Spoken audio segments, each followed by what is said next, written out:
Más cordial bienvenida a esta charla de apreciación musical correspondiente al quinto programa de temporada. Esta noche tenemos el gusto de contar con dos maestros muy talentosos, queridos amigos de la Filarmónica, al maestro Rodrigo Sierra Moncayo y al maestro Rodrigo Ruiz. Bienvenidos. Gracias.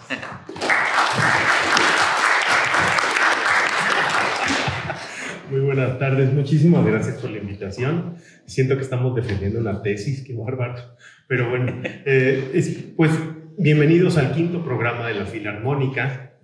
Un programa muy bello, muy contrastante, tanto en su estética como en los tiempos en los que se compuso.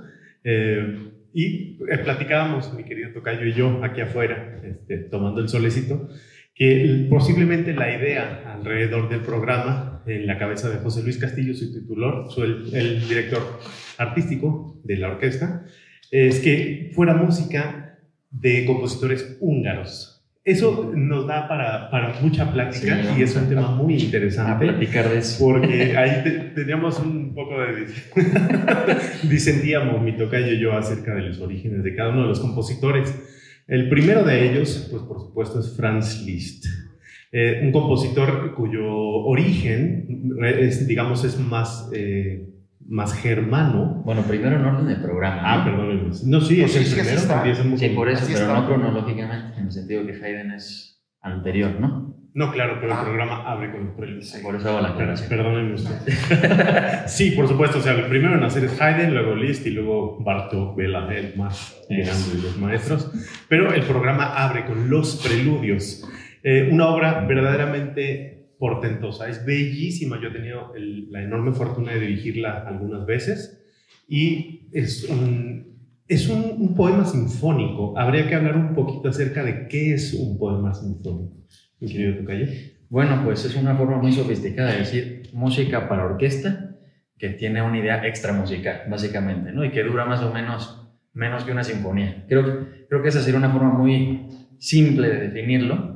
Obviamente, dentro de eso hay mucho donde moverse para el compositor. Sin embargo, sí, efectivamente, Liszt fue el primero en que adoptó esta forma de expresarse. Antes de eso se usaban mucho las estructuras clásicas, las formas clásicas, como es la forma sonata, el rondo, etc. Y bueno, Liszt empieza a explorar lo que en el romanticismo se convirtió prácticamente en la primera forma de explorar a la sinfonía, ¿no? A la orquesta, que es precisamente el poema sinfónico. Así es, para hacer una pequeña acotación también, el poema sinfónico responde también a otro género que no nació en los tiempos de Liszt, sino mucho antes, que es la música programática. Por ejemplo, uno de los ejemplos más comunes de música programática son las 4 estaciones de Antonio Lucio Vivaldi. Es decir, es música descriptiva que está basada, es en el caso específico de las 4 estaciones de Vivaldi, en un texto literario. En este caso, en palabras que el propio Vivaldi escribió para sus estaciones y que con música describe aquello que estaba escrito en palabras. Entonces, en el caso del poema sinfónico, y por supuesto todavía más preciso, en el caso de Franz Liszt, que escribió 13 poemas sinfónicos para orquesta, y el de los preludios, está inspirado en una obra homónima, Le Prélude, del gran pensador y escritor francés Lamartine. Y me parece que el motor de los preludios y mucha de la música de Liszt, que es reconocido como un gran romántico del periodo romántico, es que el germen está en el amor y en la muerte. O sea, tiene que ver siempre un poco como la cosa fatal, pero también cómo es que al humano lo mueve el amor por sí mismo, el amor por Dios, el amor por la pareja, el amor por la tierra, el amor por el idioma. Y hay una nota muy bella, que por supuesto no memoricé porque no tengo tan buena memoria, pero la tengo lista aquí para leerla, que son las notas que escribió el propio Liszt para su propia partitura. Y dice así: ¿qué es nuestra vida sino una serie de preludios a una canción desconocida, de la cual la primera nota solemne es la que hace sonar la muerte? El amanecer encantado de toda existencia está anunciando el amor, y sin embargo es en el destino de quien no están interpretados los primeros latidos de la felicidad por tormentas cuyas violentas ráfagas disipan las más caras ilusiones del ser, consumiendo su altar con un fuego fatal. ¿Y dónde debe hallarse el alma cruelmente golpeada, que habiéndose convertido en un juguete de una de esas tempestades, no busca olvido en la dulce quietud de la vida rural? Sin embargo, el hombre pocas veces se entrega a la calma beneficiosa que al principio lo encadenó al regazo de la naturaleza. Tan pronto como la trompeta hace sonar la alarma, corre él al puesto de peligro, aunque sea la guerra la que le convoque a sus filas, pues hallará nuevamente en la lucha completa autorrealización y plena posesión de sus fuerzas. Esto que acabamos de escuchar que escribió Liszt con sus palabras, lo vamos a escuchar con música en un poema sinfónico de aproximadamente 17-18 minutos dura, que es más o menos lo que dura el primer movimiento de una sinfonía romántica promedio. Entonces vamos a meter toda una sinfonía en una sola obra, en un solo movimiento, al que él bautiza como poema sinfónico. Que por cierto, hablando de eso, del amor y de la muerte, nos recuerda un poquito también a Wagner, ¿no? Sí, claro, que precisamente la hija de Liszt eventualmente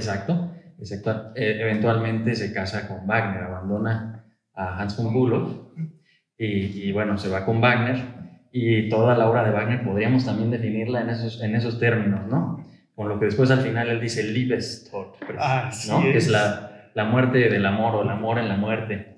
Entonces esa es de familia, digamos, claro, ese interés. Y es muy interesante también cómo en esta tradición, en esa misma geografía y en esos mismos años, había esta necesidad por crear obras de inmensas dimensiones.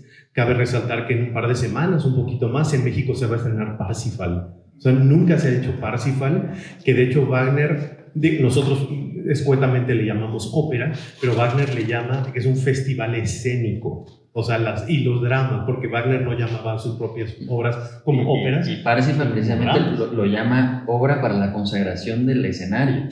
No lo llaman ni siquiera obra. Sí, no se andaba con cosas, ¿no? Sí, claro, cuando Wagner entendió que los teatros de la época no eran suficientes para lo que él tenía en mente, construyó su propio teatro en Bayreuth y mete a la orquesta en el foso, apaga las luces y dice, así se va a hacer esta cosa porque así la pensé. Y entonces, en esa misma olla se cocían esas personas. Sí. Un poco de lo que hablábamos al principio acerca de si Liszt era húngaro o no, pues entramos en algunas minucias históricas.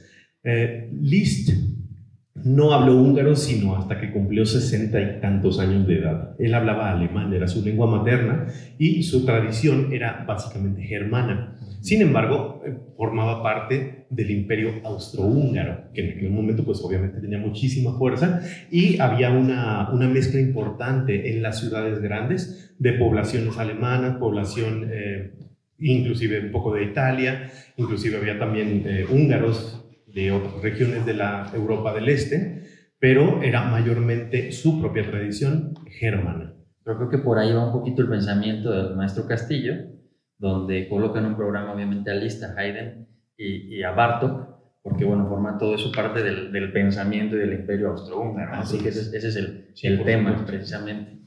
Entonces, ¿cómo se le considera Liszt? ¿Húngaro o germano? Depende un poco a qué fuente nos acerquemos. La historia la escribe el vencedor, ¿no? Entonces, sí, claro. Entonces, si le preguntan a los alemanes o si le preguntan a los... No, si le consultamos dirán que nació en el imperio austrohúngaro. Nada más que a diferencia, por ejemplo, de Béla Bartók, que hablaba húngaro y vivió absolutamente en la comunidad húngara, igual que Zoltán Kodály, su gran amigo etnomusicólogo, Franz Liszt creció en una cultura totalmente germana. Toda su vida habló alemán, era su lengua materna, y el que nos indiquen que habló un poquito de húngaro ya en la sexta década de su vida, pues también puede arrojar un poquito de luz. Y después viene una obra totalmente contrastante antes de la pausa. Yo sé que no es en la misma cronología. Claro.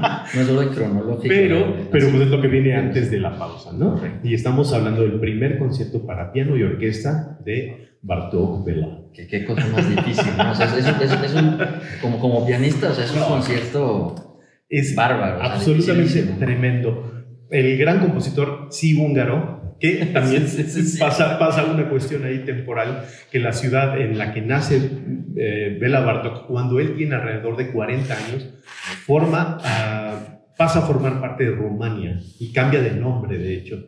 Entonces, ¿cómo decíamos que se llamaba la ciudad? Perdón. Era un nombre así como es que rima como con húngaro, pero es como... Sí, no, es que este nombre está tremendo. A ver. Nagysen Miklos es el nombre de la ciudad húngara en la que nació, que no la tengamos memorizada, sí, pero hay como cuatro consonantes corridas ahí. En la que nació Béla Bartók, y después de 40 años de su nacimiento pasa a llamarse San Nicolau Mare y ella es Rumania. Entonces también hay un poco esa como dualidad, ¿no? Pasa mucho en la historia, por supuesto. Armenia y Turquía también tienen momentos en donde comparten territorio y después de ciertas guerras o ciertos tratados pues cambia la geografía, y eso ha pasado 40.000 veces. México, por supuesto, con los Estados Unidos.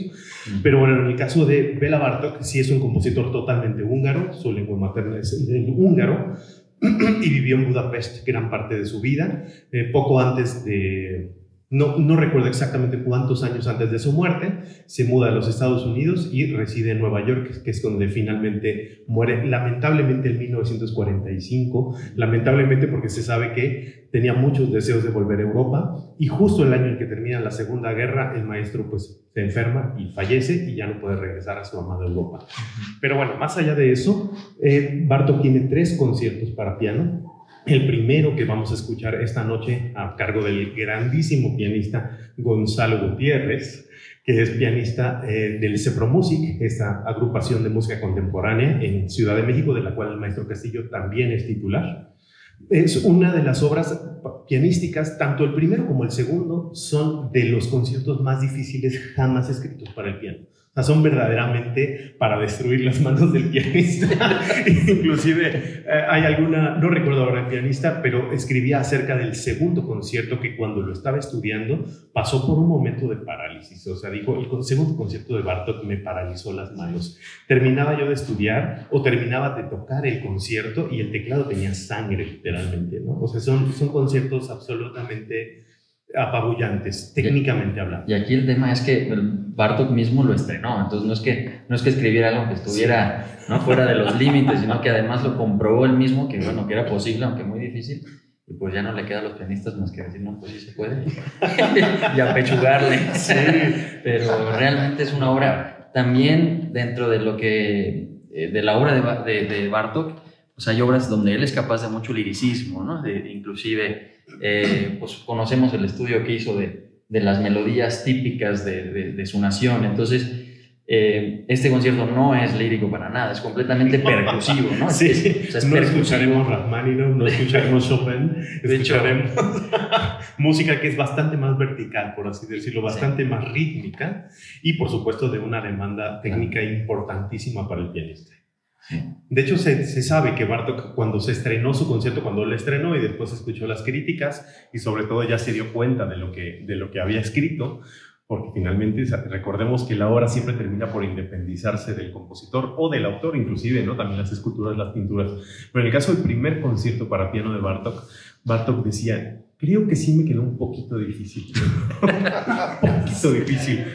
Y sobre todo consideraba que era muy difícil, no tanto para él, porque pues él era un grandísimo prodigio, sino para la orquesta y para el público. O sea, no es una obra fácil de escuchar. Durará, de hecho, los 3 conciertos están rondando entre los 24 o 25 minutos. No es necesariamente una obra tan larga. Si recordamos los conciertos de Rachmaninoff, que por supuesto 40 y tantos minutos. Pero en el caso de los conciertos de Bartók, son un poco más pequeños, más cortos, pero bueno, son 25 minutos bajo el agua, ¿no? Pero sí es muy interesante que el maestro haya programado estas obras, que de hecho el concierto de Bartók casi no se toca, precisamente porque es muy, muy difícil. Pero para que tengamos también muestra de esta otra estética a través de la cual Bartók también se escribe y se sabe que tomó digamos, de inspiración este recurso llamado clúster de la música de Henry Cowell, otro grandísimo compositor del siglo XX. Entonces lo conoce por allá de la década de los 20, entonces escuchas como de, este señor está haciendo esta música con clústers que son racimos, literalmente un clúster es un racimo, entonces son conjuntos de notas. En el caso específico de Cowell, quizás siendo el clúster un poco más un elemento en sí mismo, o sea, la finalidad per se, y en el caso de Bartók, un medio a través del cual va a construir esta música que en este caso resulta un poquito más vertical. Mi tocayo es muy filósofo, yo les voy a explicar lo que es un clúster. Es esto. Eso es un clúster. Es Todas literal, las notas que todas las ocupan notas que ocupan un rango en el piano, todas así, como si uno aplastara la mano nada más. Exactamente. ¿No?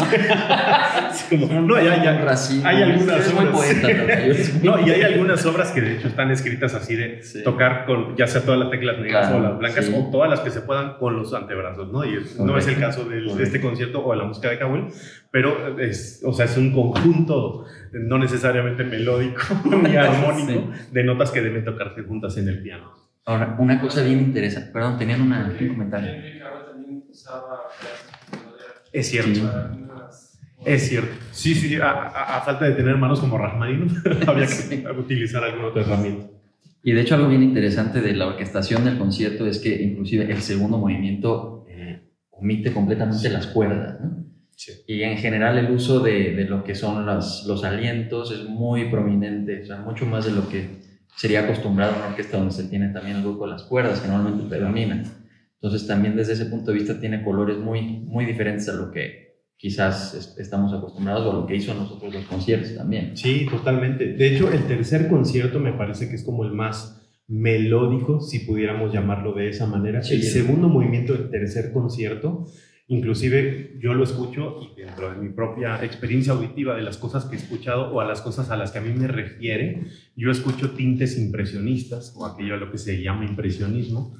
Quizás medio equivocado el término, pero un poquito como de lo francés de los principios del siglo XX, inclusive un poco ya después suena como a la música de la Unión Soviética bien pegada ya a Armenia, ¿no? Yo dije, esto me recuerda también a Khachaturian un poquito a Prokofiev, y finalmente pues sigue siendo Bartók, no el que es tan modal como en algunas de sus otras obras, pero sí es súper interesante como es mucho más espectral la música del tercer concierto, que es muy distinto al primero, que es el que escucharemos esta noche. Así es. Y ese sí, totalmente húngaro, etnomusicólogo, importantísimo los aportes de Béla Bartók a la música folclórica de Rumania, de Hungría, de Bulgaria, de toda esa región.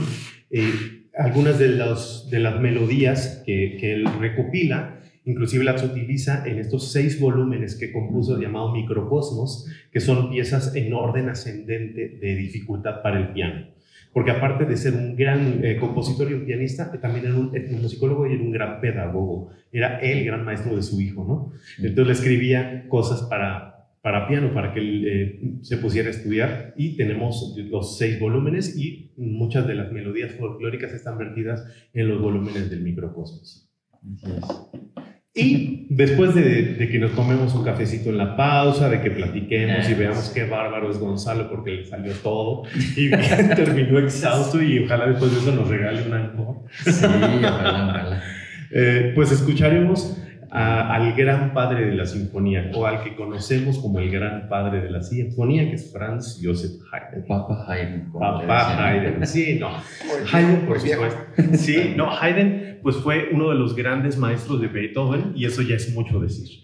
O sea, fue uno de los grandes precursores del género sinfónico, del cual también creo que merece la pena que hablemos un poquito acerca de qué es una sinfonía. Yo no puedo decir, bueno, pues es lo que vamos a escuchar ahora, o es el sol, sol, sol, mi, fa, fa, fa, re, que también está programado en la temporada. La sinfonía como forma composicional. Hay una cosa que hoy día conocemos como la forma sonata, que también es otra cosa que hemos escuchado mucho. Voy a hacer la sonata fulana de Chopin, la sonata fulana de John Cage. Bueno, en el caso específico de la música clásica, o de la música pegadita a la clásica, a la romántica, históricamente hablando, estamos hablando de una forma composicional que tiene elementos bien definidos. En el caso del primer movimiento, casi siempre tiene una exposición, un poco como en las obras de teatro. Exponemos los personajes, así va a estar la cosa, ¿no? El material que se va a tratar. Después tenemos una segunda parte, que es el desarrollo, que en una película o en una obra de teatro sería como el conflicto, el cómo se tratan los elementos, cómo conviven los personajes entre sí, cómo interactúan, cuáles son las problemáticas que enfrentan, y finalmente tenemos digo, esto dicho de una manera bastante simple, el doble regreso o la reexposición, que es cuando tenemos los mismos elementos de la exposición y el desarrollo, pero ya en la tono. Que sería un poquito como la resolución. Exactamente, utilizando el teatro o el cine, sería como, bueno, pues entonces esto quedó así, y esto se resolvió de esta manera, y puede tener una coda, que es una cola pequeñita, en donde finalmente terminamos de resolver los problemas de todo. Una especie de epílogo. Exacto, qué bonita palabra. El epílogo. Por favor. Y la forma sonata impera mayormente en el primer movimiento, a veces también en el cuarto, pero pues, por supuesto en el primer movimiento de una sinfonía. Entonces, una sinfonía. Bach, por ejemplo, tiene sinfonías para un instrumento, para teclado, que pueden tocar sin clavecino en piano, que son obras de 2 páginas. Y tienen otra concepción estructural. Y es que, claro, ahí en esa época la palabra sinfonía estaba... el género estaba mucho más ligado al origen lingüístico de la palabra, ¿no? Sinfonía, o sea, una armonía de sonidos. Entonces, básicamente era una pieza, nada más en general. Sonidos, ¿no? Exacto, es todo lo que significa realmente etimológicamente. Y en la época, obviamente, del barroco y del clásico temprano, pues era precisamente lo que significaba. Y de hecho, esa estructura que conocemos un poquito de la sinfonía viene de las oberturas de las obras de óperas, que eran dramas líricos en aquel momento, no óperas, ¿no? Pero bueno, mismo concepto: escenario, música, historia, canto. Y entonces tenían una parte que era veloz, luego otra lenta y luego otra rápida, ¿no? Entonces ese esquema después se expande en las sinfonías. Las sinfonías tempranas de Haydn, de Mozart, tienen 3 movimientos siguiendo ese mismo esquema: rápido, lento, rápido, ¿no?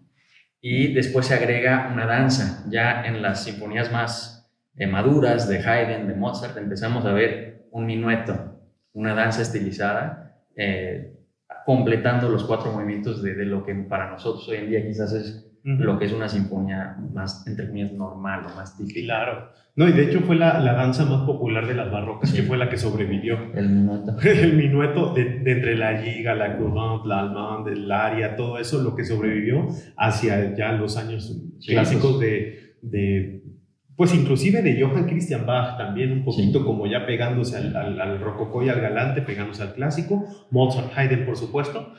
Y después hay varias cuestiones en donde ellos juegan con esos movimientos y después ponen la danza o el movimiento rápido en el segundo movimiento y el lento en el tercero. Por ejemplo, la Sinfonía 44, la Sinfonía Fúnebre de Haydn, se las recomiendo amplísimamente. La Trauer Symphony de Haydn es bellísima. Pone su propia, porque aparte se sabe que él la pidió. Cuando yo me muera, tocan el movimiento lento de mi Sinfonía 44, que es el tercer movimiento. Entonces también querían ellos también jugar un poco con el orden de las cosas, innovar. Y en el caso de la Sinfonía 100, que es la que nos ocupa esta tarde, la militar, es la sinfonía militar del conjunto de sinfonías conocidas como las Sinfonías Londres, por supuesto, de cuando el maestro estuvo en una breve estancia en aquella ciudad, y que compone precisamente la sinfonía, que no necesariamente se llamaba militar, creo que como casi todas le pusieron el sobrenombre después. Sí.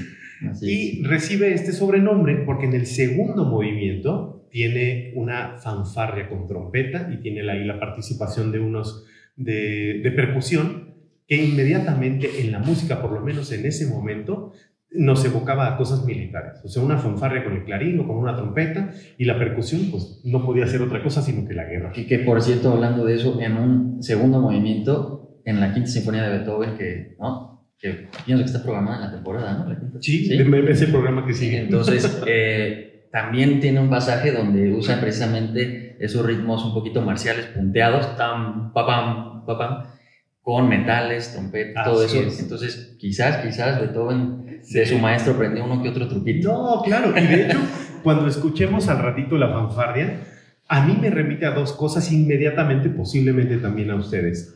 Uno de ellos, el inicio de la Quinta Sinfonía del inmenso Gustav Mahler, porque suena tacatatán, tacatatán, complete usted, tacatatán, y también por supuesto al tacatatán, tacatatán, tacatatán, tin, taram, pam, pim, pam, rom, para, pim, pam, pam. Entonces inmediatamente yo pienso en la marcha nupcial y en el inicio de la Quinta Sinfonía de Mahler. Y pues no es gratuito que quizás en algún momento esas obras fueron escritas así porque dijeron, no, pues este Haydn sí le quedó muy padre. Entonces, ¿qué tal que, o sea, el elemento ya lo sabemos, la receta puede ser así, yo quiero que suene esta cosa, pues vamos a ponerla de esa manera. Así es. Y hablando de los minuetos, por ejemplo, que son muy interesantes, también después Beethoven abandona el modelo y Mozart ahí le escribe una carta muy famosa a su papá diciendo que está cansado de los minuetos, ¿no?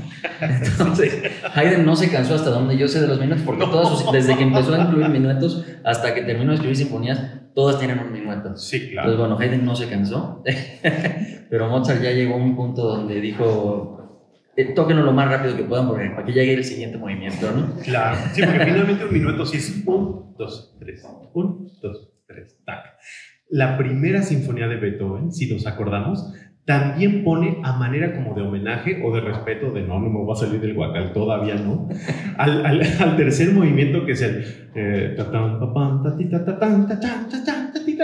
es un 3 hecho la raya y va 1, o sea, 1, 2, 3, 1, 2, 3, 1, 2, 3, 1, le pone minueto, pero no es un minueto, sino que sería la última vez que pondrían el título de minuto a una cosa que vendría a imperar de ese momento en adelante en muchas de las sinfonías, que es el scherzo. Dicho coloquialmente, vendió gato por liebre. Exactamente. No era lo que prometía, ella quería tan, más bien parece que el minuto es el segundo movimiento. Exacto. Pero ponen un scherzo que significa literalmente broma. Scherzare es bromear. Bromear, sí. Bromear. Entonces, la Sinfonía 100 de las 104 de Franz Joseph Haydn, el gran padre de la sinfonía, un compositor también nacido en el Imperio Austrohúngaro, pero también de tradición totalmente germana y, por supuesto, austriaco, digamos, podríamos decir, y gran maestro de Beethoven, junto con otros grandísimos compositores, pues adquiere este sobrenombre de militar después de la composición de la obra, como muchas otras. Por ejemplo, también tenemos El oso, la sorpresa, El reloj. Hay una sinfonía hermosísima de Haydn, todas ellas, pero hay una en especial que se llama El milagro, que es súper interesante, aparte que es bellísima, se la recomiendo, si no me equivoco, es la 96. Se dice que cuando se estrenó en el teatro, estaba ya seguramente medio falseado, se cayó un candelabro de esas cosas inmensas, pesadas de vidrio, y no le hizo daño a nadie. Seguramente en ese momento es como de, coincidió que no había nadie abajo del candelabro y se cayó y no se mató nadie, y nada más por eso le pusieron El milagro. Pero cuando uno escucha la Sinfonía del Milagro de Haydn, de verdad, ahí está el milagro. Sí, definitivo. Y quizás debiéramos hablar un poquito acerca de la percusión al estilo turco, ¿no? También. Porque es un tema que caracteriza esta sinfonía y que también pues, la podemos ver en las obras en la novena de Beethoven, por ejemplo, ¿no? Y toda la influencia turca que fascinó a muchos compositores austriacos, ¿no? Sí, claro. Entonces, en la obra en esta sinfonía de Haydn, él indica una batería a la turca, digamos, que es básicamente un instrumento, hasta donde tengo entendido, que usaban precisamente, era como un palo así. Sí. Después, claro, ahorita le explicamos cómo transformaban eso para la sala de conciertos. Sin embargo, era como una especie de bastón, de báculo, donde se colgaban ciertas campanillas y a la hora de hacer el bastón, golpearlo al suelo, pues tenía ese boom y luego, ¿no?, el efecto un poquito del brillo que quedaba. Entonces, eso lo convierten en la sala de concierto, en la gran casa, que es el tambores enormes, gigantescos que vemos, con los platillos, ¿no?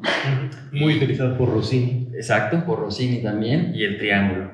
Entonces, esa es una forma como de resumir el efecto que tenía ese instrumento tan particular en algo que se pudiera llevar a la sala de concierto. Claro, y como bien dices, digamos, esta fascinación por el Oriente, que en ese momento les representaba Turquía, a los austriacos, a los de Salzburgo, a los de Bonn, como el propio Beethoven, pues esta quedaba permeada en su música. Recordamos una de las melodías que en México fue sumamente popular, que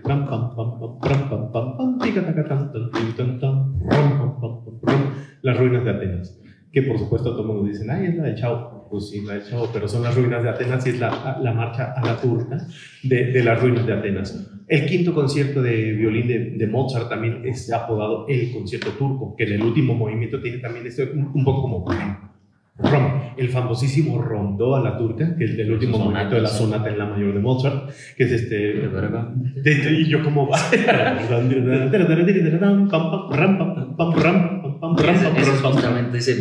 Esto es el tema de lo turco, ¿no?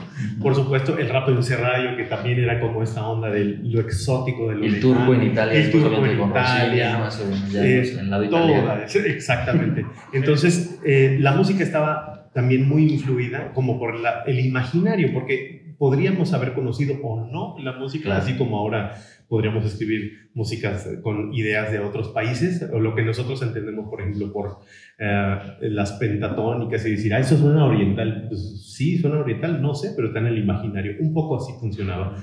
Y lo que decía mi tocayo, también otro ejemplo muy interesante, es la marcha de la novena sinfonía de Beethoven, en el último momento. Papá, papá, ta-ta, ta-ta, y ta-ta, papá, papá. Entonces hay varios, entonces hay varias maneras de encontrar esta influencia y pues digamos ya para darle cierre a este programa muy muy interesante de música austríaca, austrohúngara, rumana, un poco de por aquí y un poco de por allá.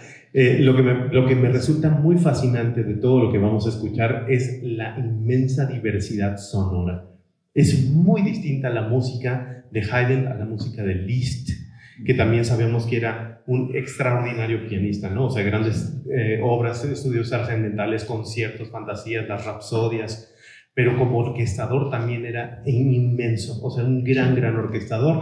Sí, de hecho hay muchos colores que después Wagner toma y claro, él después ya los desarrolla y los lleva a otro punto. Sin embargo, existe ese sello indudablemente sí, de Liszt en Wagner también. Totalmente, y un hombre que inspiró a gente como Berlioz, o sea, gente ya después de un romántico mucho más para allá como Smetana, o sea, las grandes formas con las grandes orquestaciones, una orquesta distinta y tratada de una manera muy distinta con Bela Bartók, que nace en 1881, muere en el 45, plenamente siglo XX, y regresarnos mucho más en el tiempo para escuchar a Haydn. Entonces es una paleta muy interesante. Estoy muy contento con que el maestro Castillo haya programado esto, sobre todo con Bartók, porque es bastante más difícil de hallarlo en las programaciones mexicanas, y de que contemos con Gonzalo para escuchar esta gran obra del siglo XX.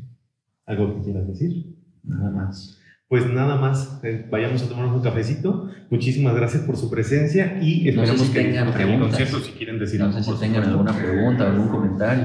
Quizá no sea el tema de este día, pero lamentablemente con lo que hizo Farrell con sus libros de teatro para educar al público. Los padres santos que evitar las prácticas y cosas de esas. En Guadalajara ya tiene muchos años que vienen la transmisión directa de Nueva York. Bueno, yo hice fiesta porque dije, qué oportunidad de educarme en directo de esa maravilla, y estuve yendo. No volví. En Carmen, a los 20 minutos me salí, porque el público no estamos habituados a llegar a tiempo. Sí.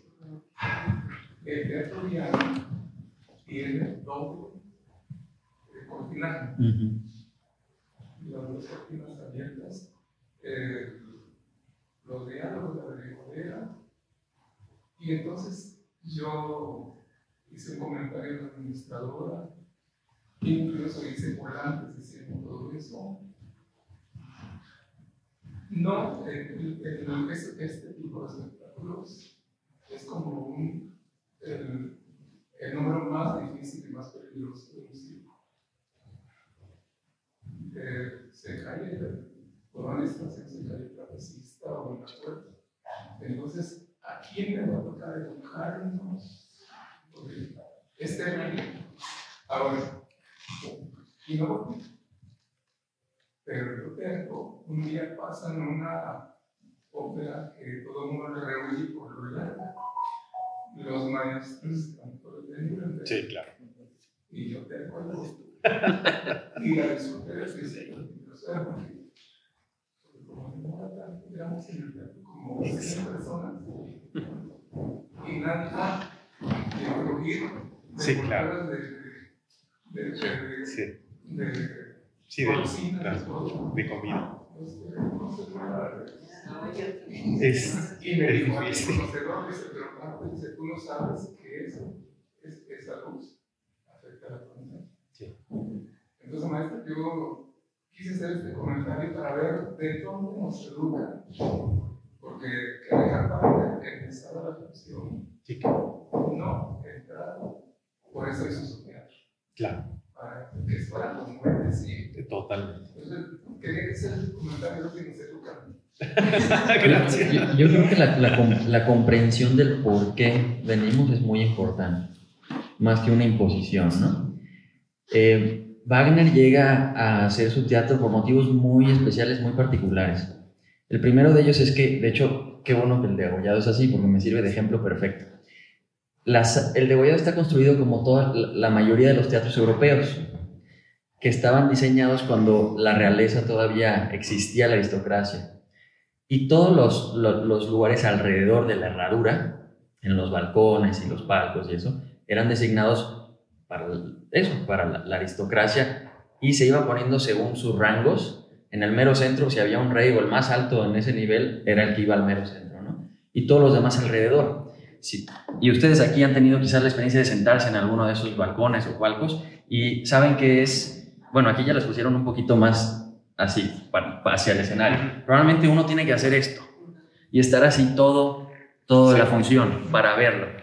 ¿Por qué? Porque era una función social. Quien construía eso era la aristocracia y parte de ello era un entretenimiento, ¿no? Un entretenimiento social. De hecho, las luces no había forma de apagarlas. Eran velas, eran candelabros, y apagarlas significaba treparse al candelabro, apagar cada una y luego tener que volverlas a prender, lo cual era impráctico en un 100%, ¿no? Entonces significaba que alzaban el candelabro y entonces la luz se atenuaba un poco por virtud de estar más lejos del candelabro, obviamente, pero no se apagaba. O sea, se veía todo el público tal cual como nos estamos viendo aquí. Era una función social.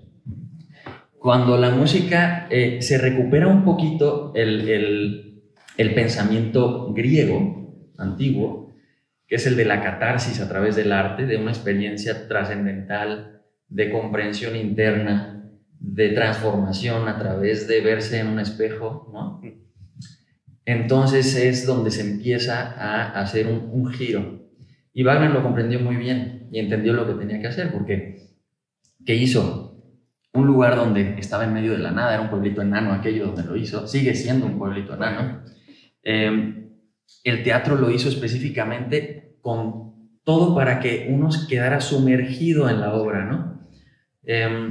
Muchos dicen que era por idolatra y que se autoidolatraba y quería que lo idolatraban porque tenían que ir a verlo al teatro. Yo, mi punto de vista, habiendo estado ahí, es que esa idea de Wagner es muy importante y yo no siento que lo haya hecho por eso. Es más, lo pone en el título de su Parsifal, obra para la consagración del escenario. O sea, para Wagner era una experiencia mística, ¿sí? Ir al teatro con ese tipo de obra. Cuando nosotros vamos comprendiendo eso, nuestra actitud es diferente, ¿no? Y entonces uno entra en un espacio meditativo casi, o puede elegir no hacerlo también, ¿no? Claro. Pues, sin embargo, yo creo que eso que dice usted es importante, tener esa comprensión y que la gente quizás conozca un poquito de esta historia para que puedan utilizar el arte como se ha pensado por siglos y por milenios, ¿no? Como una verdadera educación del espíritu, educación de la conciencia, ¿no? Claro, no todo lo que llamamos arte es arte, eso es otro tema, ¿no? Pero, sí, yo me volví después de eso. ¿sí?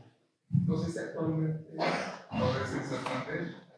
Sí, ahí también la proyectan. No sé si hay pintor, si todo eso. Pues me imagino que será un poco... Sí, yo lo invitaría a que fuera mejor al Santander. Y también, si quieren, si pueden echarse 5 horas y media de ópera con 2 pausas. Realmente son 4 horas y media del Parsifal. De aquí a que se vuelva a poner Parsifal en México, yo creo que será otros 144 años que tiene de haberse compuesto la ópera. Se va a hacer ahora en el Bicentenario de León, que es un teatro precioso. Y pues yo creo que es una de esas cosas que uno tiene que hacer por lo menos una vez en la vida. Sí. ¿Y para cuándo es eso? ¿Lo de Parsifal? El Parsifal, de hecho lo tengo apuntado. Aproximadamente. No, es en abril. Esto es el 19, 20 y 21 de abril. En León. En León, en el Teatro Bicentenario de León. Y pues es un operón, no es una ¿Van a cantar los mismos? ¿Vale? ¿Todas las funciones las van a cantar los mismos cantantes? No lo sé. Yo les paso la cartelera. Pues ahí les pasa como lo de las obras. Normalmente descansan una noche, normalmente. Así es. No, pues imagínense cantar eso. Yo creo que son 3 orquestas también. Pero no todo lo va a hacer la USUC. Entonces, pues nada, yo creo que el hecho de que vengamos a esos conciertos ya es un avance importante, porque finalmente pues sí vivimos en una sociedad totalmente clavada en lo digital, en la inmediatez, en los colores, en la luz, y este es otro tipo de experiencia que nos obliga a estar con nosotros mismos, que a mucha gente yo siento que en esta actualidad nos da ansiedad de estar con uno mismo, ¿no? Es como de ¿cuánto tiempo podrías permanecer en silencio o sin ver, ¿no? 5 minutos con los ojos cerrados, pero no para dormirte, sino para explorarte a ti mismo. Y este tipo de conciertos yo creo que nos permiten un poquito de ese momento de estar con uno mismo y de estar con los demás en comunidad, que esto también es bien importante, porque no estamos sentados sin hacer nada, estamos sentados experimentando la música en conjunto, y eso también es algo muy bello. Pero bueno, muy buenas noches, gracias por venir. Gracias. Y que disfruten el concierto.